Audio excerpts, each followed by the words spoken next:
So hi, this is Matt No. It's June 11th, 2019, and I just want to provide an update on my lower left leg pain since the April 5th, 2019 decompression surgery of the superficial peroneal nerve and the implant of the Bioness Stimrouter.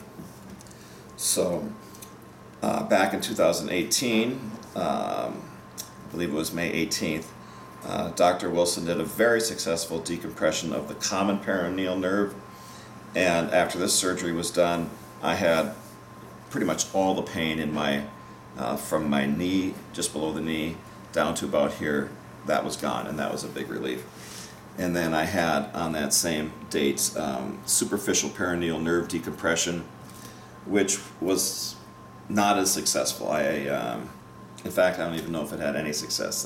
I would say that the amount of pain decreased from that surgery was maybe 5% at the most. Okay, so we gave it some time and tried a number of things, and finally decided, after visiting with Dr. Wilson again and Dr. Einar Ottestedt, that we would do another nerve decompression surgery in the same place, superficial peroneal nerve, and then the Stimrouter implant. So this is where I'm feeling some parasthesia, and the parasthesia does not go into the toes. It does not go into the top of the foot.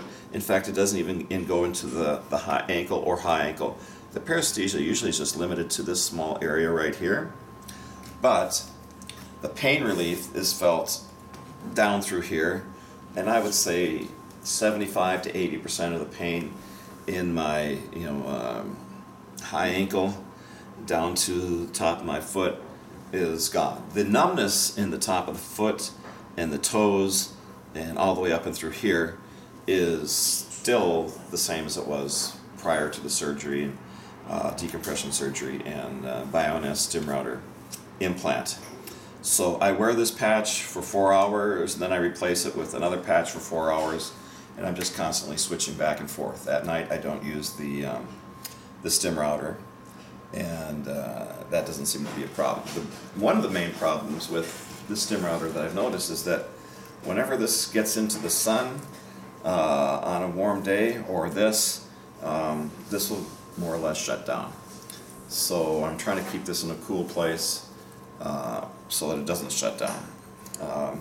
And then the exact location of where this patch should be is still kind of a moving target, but I'm managing. And I was thinking of doing a tattoo, but for now I'm just kind of outlining in a permanent marker format where it is, and then I'll adjust based on that. So the big issue that I get, though, is that I still have a lot of swelling, I don't know, and discoloration. If you take a look at the 2 feet side by side, yeah, the swelling doesn't appear to be that big.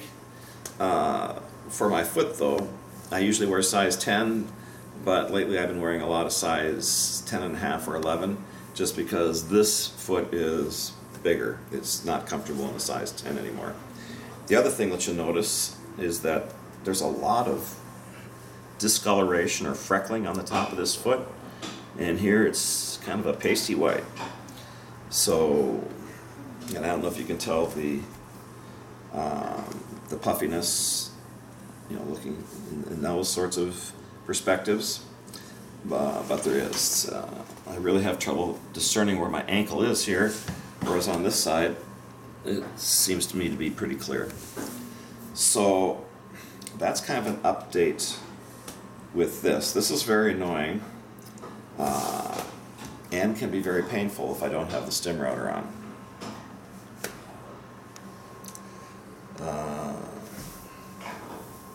This part of my foot, lower leg, is fine, but the toes, I would say even all 5, but mostly the big toe's the worst, and then it kind of goes, in rank order. This is the second worst, third worst, fourth worst. Top of my foot, though, very, very numb. Very, very numb. That's it. I hope this was helpful.